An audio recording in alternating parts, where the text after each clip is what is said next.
Wow, I got away with so much just because this boss liked me. Yeah. And But I can only imagine how my colleagues felt. So there's somebody on Reddit who would absolutely hate you.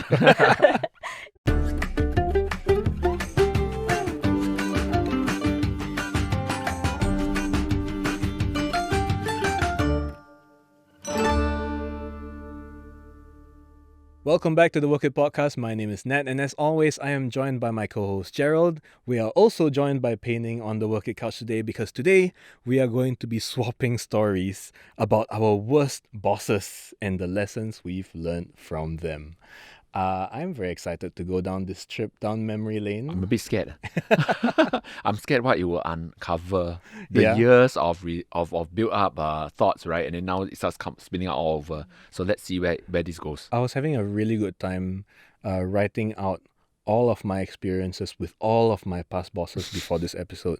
So this is going to be a fun one. Pei Ning, are you excited It's a to? therapy session. For you? I think so. I actually feel like when you think back and when you reflect back about your bad bosses, maybe because there's a bit of a distance, It it's helps you therapy for me. unpack how much of it was also your fault. Or maybe sometimes you realize that what you felt was bad maybe it wasn't that bad because you encountered worse later on. So So it puts it into context. That's Okay, true. so before we unpack some stuff, is there something that a boss might do that will just immediately make you think, okay, I'm drafting my resignation letter? Politics is a big one. Like a Ah. boss who's really concerned about appearances and appearing like they're a good boss. So there's this comment over here on Reddit. My reporting officer was the kind of professional. Professional. Like- Yeah, like professional. Have you paw, all is heard? it like Yes. sucking up? Correct, Oh, correct. right. So instead of professional, it's a professional. Okay. It means that they're very professional at sucking up. Okay. Yeah. So she would say that my reporting officer is the kind of professional to raise her hands and be like, "Oh, thank you so much, boss, for the inspiring speech." And apparently, this professionalism was also used for evil because one of her employees did something wrong during her notice period, and this boss would actually blast out this employee in an email, copying in all her higher up friends, higher management friends. Oh, sounds like Yeah. a nightmare. Every Yes. meeting, you're going to have somebody who's, trying to steal the thunder in a very strange way and then trying to undermine everybody who's working with her as well so that she looks good. It creates this very unsafe environment, like psychologically. Don't you feel like if you were this Redditor or you are working for this professional boss, that every day you're just wondering when the hammer will fall on you? Yeah, yeah. Like when you become the sacrifice to let them suck up to their own bosses. I did have one experience of seeing something like that happen when there was a team that really worked on a project, right? With and they discussed with their supervisor. They worked out all the kinks and all the details, and they presented at this management meeting. And then the management meeting, the boss said that maybe you need to redo the whole thing, all right? And it's very far off the envisioned solution. And the team was probably feeling very down, but you could see all of them like started to look at their leader who was representing them, and the leader was like, that's true, yes, we should have done better. Please take it back and review this. Immediately just takes the hit, doesn't defend the team. She took it and she threw it Wow. back to them. And then it was like the team just felt so helpless. They felt like, hey, you are the one who guided us towards this direction, and then now it's way off tangent, Yeah. but you're not taking any responsibility for it. And she makes it, the boss made it look like it was the team's fault. She wanted to save her face. Mm. Yeah. So not taking ownership for the fact that she probably told them to do this in the first place. Yeah. And then really making them look bad in front of her own boss so that she can look as if like, wow, boss, these Yes. people are out of control. Yeah, so when I asked that team, like, how did they, how do they feel about this? They say, like, our boss, she's prata one. She flips around, she flips her positions around, and Right. she does. They don't really know what to expect, from her because she might agree on something, but then very soon, if her bosses say something else, she flips her position, and it's really frustrating. I've seen the team have high turnover because they can't work with her. They can't get things done. Do you feel like that's enough for you to start looking for other options? This type of people, for me, still can. I have Still tolerance for that. manageable. Okay. How do some you tolerance manage for it that. though? I will not take what they say to be the answer then. I will really do my work properly. I'll seek out other stakeholders to get it done, and then I'll just use that boss as the stamping. okay. Because I just know that the boss will just be the door to go through lah. You kind of have to manage the stakeholders for her so that when the critical moment comes, she's more willing to say yes to your ideas Yes. because the other stakeholders around her Yes. on her level Yes. have also agreed. Yes, and for me, I will also do an extra step, and this is something I've done before for some of my bosses, right? When we have pre-meeting briefs. So we will sit down and we will iron out to say that, okay, this is what we went through, just a reminder, these are some of the points. We anticipate, people will be asking about these things, so you might want to say this. Hold on to this as the talking point. Yeah, so this is what we used to do in public service. Yeah, so in public service, we do a lot of all this staging work behind the scenes. So do you have any other red flags that Reddit has unearthed for us? Yeah, so many. I think like people took this forum as like a place to vent. So one option is basically when your boss is loading you with all the work while promoting somebody else who was obviously doing a lot less. Okay. Okay, and you've completed a project that you did on your own, but instead of praising you, she praises the other people who weren't even part of the project.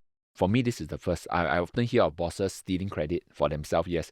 But spreading it to other people, redirecting to other people, maybe not so. It's the first for me. Okay, I have, but I feel like mine is debatable because that senior, I guess not really my boss, but senior manager isn't directly a part of my team. Yeah, so she didn't have the capability to promote me or to maybe give me more responsibilities, but she was somebody that we worked very closely with. So like let's just say I'm handling project A, and then I'll give a breakdown of what happened for project A.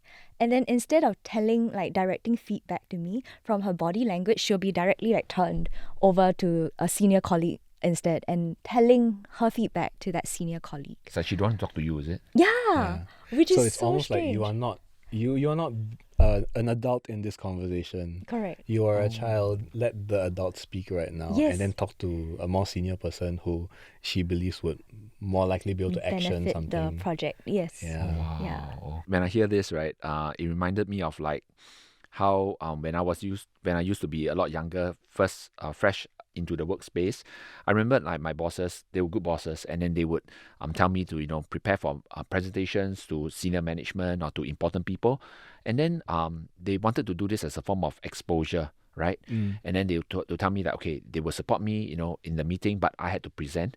And I always remembered that when I attended some of these meetings, right, the senior management, they were great people as well. They really listened. And then when they knew that, this is Gerald, he just joined our company for 3 months, they didn't disrespect the early stage of career that I was in. It really boosted my confidence very early on to know that, I could make a presentation to the senior people and my bosses were around to make it safe. Just in case I couldn't make it, right, they could jump in to help me.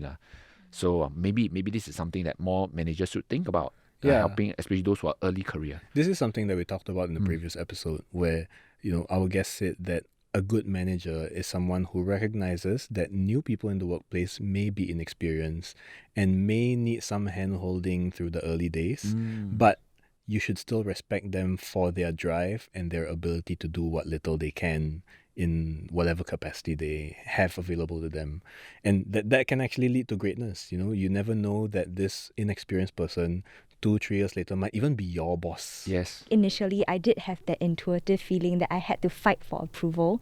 So for example, when she was directing comments to this senior colleague, I'll be, oh yeah, but we tried that and it didn't work. But I actually felt like that kind of got in the way of the project itself. Yeah. So I learned to just listen and accept her comments, even though it was from directed to somebody else.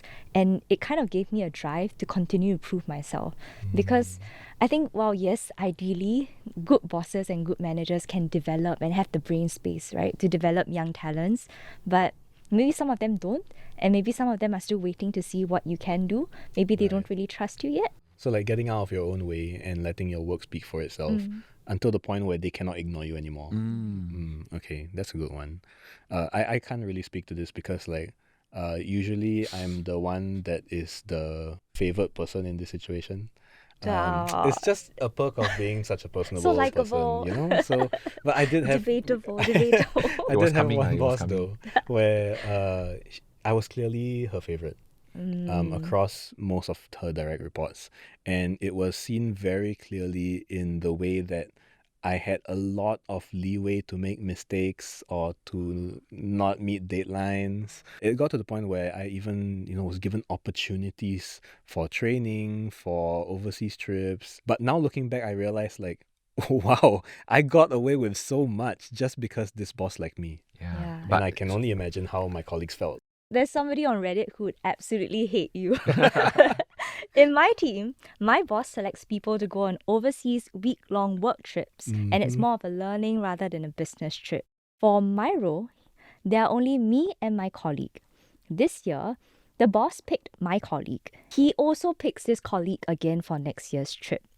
So this Redditor is saying that, well, I don't really need to go on the trip, but I've heard from my other colleagues that I should go on the trip and that it's matching my portfolio. It's something I have to learn. And apparently, this boss also makes sure everyone has a chance to go on an overseas trip at least once. Okay. So this makes this Redditor the odd one out. You see, I've heard that spiel before, but to me, it turned out to be true. Because I got to go on my overseas trips. I got to do my trainings. So I sympathize. Not Maybe not empathize. empathize. What do you do? But it What do really you do? sounds like this particular case, the boss was okay with everybody except for this Except person. for this person. Maybe they were targeted, right? Like, do you feel in this case it could even be the case that the boss was afraid that this Redditor was going to steal his or her thunder eventually? I don't know. But from the way I would think about it, in the past, from my own experiences, planning trips, right? Usually they plan these trips as some sort of like incentives, or there's some form of reward attachment to it. So they probably want to give it to people who they feel worked harder, deserved a bit more. They Yeah. want to keep the person a bit more. There's also the fact that some trips, some companies, they plan trips or the people who would go on these trips based on who would I enjoy being overseas with. So Okay. could the Redditor potentially be not the best travel buddy? I say this as someone who was constantly asked to go on company trips. Because you'll make good travel company. I wouldn't say that, but apparently my Your track record bosses- shows. No, but I think that's favoritism. Like, It how can you 100% is. I accept that now. But how can you make a decision as a boss, as a leader? You're supposed to be objective. You're supposed to develop this team. Mm-hmm. If you really hated this person, then you shouldn't have brought the person on the team in the first place. For sure. But you can't bring the person on the team and be like, you know what? I'm just going to co-storage you. But they could You're be a not gonna go workhorse, anywhere. right? Like they're really good at their job. It's just that I don't enjoy being with you for 3 days at a time in Bangkok. I want to go overseas. you maybe to the boss, you will be a bigger asset if you stayed in Singapore Yeah. to do your work Oh. rather than go on a trip. Right? Because Everybody we has need their you. time and Everybody place. needs you. You need to be in Singapore to work. But I You need to hold the fort. Yeah. But I feel like that disadvantages the person who works hard and works well. To be fair, yes. And they Yes, can't go Especially and it if play. these trips are framed as incentives, then the miscommunication can be a Yes. And little bit more apparently, understood. Yeah. according to the person's colleague, right, they also said that this person, this Redditor, has worked really hard, and based on the effort that they have put in, they deserve a trip. In fact, the person got selected twice, right? That colleague, that senior colleague. They felt really bad for the Redditor. And he felt like the trip would be more relevant for the Redditor. And he asked the boss about it, but the boss just gave like superficial reasons. to Oh just say no, no, Okay. no. Okay. This is sounding very much like my story. Is this Redditor my ex-colleague? They hate you. They're writing about you, Nat. Well, I don't have a solution to this. Like, honestly, the only solution I can think of now is like get better at work politics. Like, get more comfortable with like being nice to people, making them think of you first when they think like, who would I like to have lunch with now? Or like, volunteering for extra assignments to the point where people feel like you're a reliable person to have on these overseas trips, or that you would genuinely benefit from the extra training that these overseas trips bring. I think it's really hard for some people. I met a lot of people before, in fact, that who was telling me that they don't want to do that actually because they feel like their work should prove themselves. They don't want to socialize that way for the sake of self glorifying or self promotion. They don't want to have to do that. I mean, I guess for some people it comes naturally, all right. But for some people want to do that. yeah, some people want to do that, all right. But there are some people who really don't want to, and then it will kill them to do that just as much as it kills them not to be able to go, right? So really, really tough situation. Yeah. Sometimes people don't know what this means to you. So, you owe it to yourself to ask. And I guess it's not so much of the trip for this guy, but the question is why? Like, why am I not being picked? What is it that I'm not doing well in that everybody else gets but not me? So how do I ask that? I feel Like, that you have to really ask it like self-advocate, right? Just ask as direct as you can, but without being disrespectful. I think this Redditor could ask about maybe like, how's the performance of that person? Like, how am I performing? Am I meeting up to your expectations? Before you kind of lead into the question of, these trips, right? Because there are aspirations. Maybe there's aspiration for you to go and learn and develop yourself on these trips, but you never had a chance to, and be wondering like, when is it your turn? Because you started to see everybody has gone, people have gone twice, but it's still not your turn yet.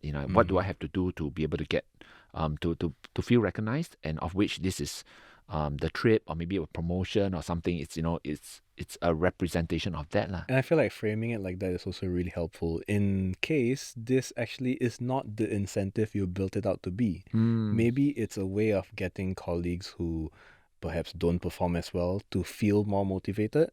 And so you as the top performing person in your role maybe doesn't need to go for this trip because all of the things that you would learn on this work trip maybe you already are proficient with. Exactly. I think the questions, the reasons and rationale are more important than the trip itself. So we've covered a few red flags. Is there any more that Reddit has for us? Well, there's this person who said their boss angrily yelled, not calmly said, "This is my company." This feels like some power play. It is. Like what's going on here? The Redditor probably gave some suggestions and feedback, and then the boss just went like, nah. But instead of just saying no or dial it back, they went, "My company, Okay. stop."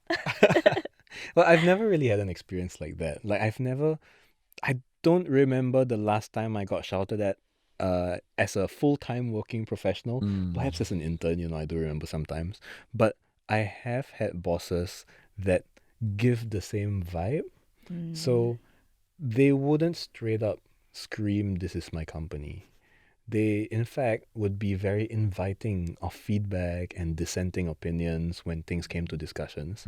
But if you raised your hand and said, "Oh, I think actually this is not going to work. I think we should do it differently, perhaps doing it like this," even if you brought data-backed arguments, they would shut you down and then say, "No, I think this is how we're going to do it." So it was inviting feedback just because they love to hear people tell them how smart they are. I hated that. That was the worst working experience I've ever had. Oh Oh my no. goodness. Yeah, because I tend to raise my hand a lot, and so I got penalized quite a bit for that. Did it eventually stop you from raising your hand then? No, it stopped me from working there. You know, So that was that comment. They really say that like people don't quit jobs. Yeah. They quit bad bosses. well, in this case, like I pretty much did. Yeah. Especially I feel like if the work culture is very underlined, Yeah. I would rather quit because it makes me feel like I'm losing agency in my job and I'm losing the purpose of working. Also, nowhere in the job description did it say that 4 times a week I had to feed your ego. So I feel like there's a misalignment on the job title and expectations. I think there are some workplaces that people hold on to the job titles with authority, Yeah. and then they play ranks, they pull ranks. So I've had the experience of someone having a conversation with me over email, and we discussing some work things, and I think I said certain things that maybe didn't sound very right by that person, and the person reminded me of his designation. Ah. Say How I did am they? I am a designation, and Yeah. you are a Yes. Really? yes. How did you recover after that? Like, Didn't recover. If I see that person, I will always that conversation is burned in my brain now. I don't like to work in this sort of hierarchical Yeah. thing because I feel that everyone should be appraised, should be viewed for their value and their contribution. Even the most junior officer has a voice lah. A lot of the times, this whole rank system or this whole hierarchy thing, it gets in the way of the actual work. And I would prefer, I have worked in a lot of places where they had a flatter hierarchy. There was definitely still a boss and employee relationship, but it was a lot closer than, what you described. So those are the environments in which I feel like I've thrived the best. Yeah. so speaking of hierarchy, right? I think there are also other kinds of bosses who uses their power to kind of pressure you. And one way that they do it is micromanaging. My old boss checks lunchtime for everyone. Once I was 10 minutes over And it doesn't matter that I put in like overtime 1 hour extra every day because they already leave early and, the person just quit. 10 minutes. 10 minutes. There's like a grace period even for parking, right? I've had bosses like that. And like, it's so frustrating to walk into the office like a second past 9 and to have your boss basically be like, we start at 9. So that was the most frustrating Actually, thing. if there's a boss is just constantly looking at the clock, right? Are they really doing their work? I mean, Are they really managing and doing what they need to do? Are they so free to go and manage this? I know of this situation where one of the personal assistants of the director was asked to monitor everybody's movement in the company. If today you're not seated at your table, you need to inform the personal assistant why you are not there and where are you going. And then they have this big board, whiteboard in the department, right? And then she writes down everybody's names and who is out, who's in every day. Sometimes the colleagues tell her like, I'm going to do something, but don't write it down. And she feels like she has to lie. Yeah. Oh, Yeah, she's and like then the prefect. Like she's you like have the to write it down in the exactly, handbook. writing in the handbook and all. I've also seen cases where some companies, they actually make it a norm to Right. account for every hour on a spreadsheet. Oh, You yeah. have to submit timesheets. Yes, I had to literally Every write hour. out what I was doing, describe it, and then with a timestamp Yes. for every single thing I did Yes. that day.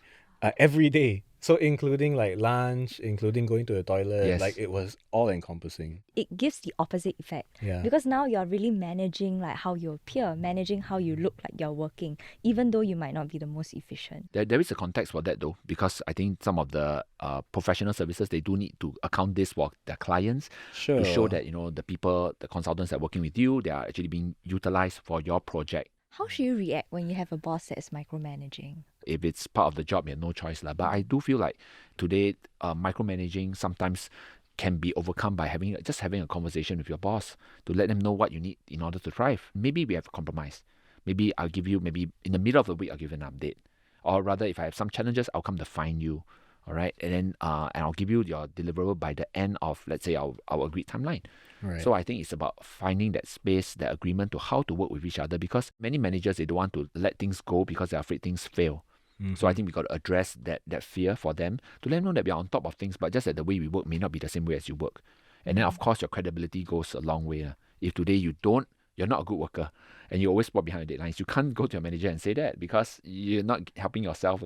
We talked a lot about the bosses that make the workplace terrible, right? But very often these things come up and we get blindsided by them. Is it possible to actually spot a bad manager or a bad boss during the interview stage where you still have a choice and you still can decide to walk away before it all becomes real? Yeah, so there's this Redditor who had the same train of thought, and they were saying that you should assess your boss's attitude and aptitude during the job interview. The best boss might not know the details of all of your work, but they should know who the right person is to do the job. They should know how to develop you, even if it's just the interview. I personally feel that sometimes the interview is really hard because they may say the politically correct thing, so you can't sense it very well. You may be able to, but sometimes you may not. So I always find that many people, before changing a job, they often do background checks. So like companies do background checks on candidates do background checks on bosses. They say, you've worked with this person before? Have you worked with this person before? Like, how is he? Like, how's the team like? What's the culture like? Did many people leave? And so on and so forth. So I think such information through the informal networks, I think they provide quite solid evidence of whether this person is good or not. Right. So getting testimony from people who, don't have a stake in the matter of the truth so that you can actually get to the truth of the matter. Maybe they should have this list of like bad bosses ranking, and then they Right. flag them out. Or maybe we do it more positive. Good bosses ranking, and then flag them out. It's like a glass door, but just for bosses. Yes. Well, guys, I think this was a lot of conversation about bad bosses, but I feel like I did learn a few things about how to deal with these kind of people if I do come across them in the workplace. If all of you watching have any work-related questions, feel free to write to us. We are at cnapodcast@mediacorp.com.sg, or you can just comment wherever you're listening to the Work It podcast. I'm Gerald. I'm Pei Ning. And I'm Nat. Bad bosses might not help you in your current job, but they can definitely help you prepare for your next one.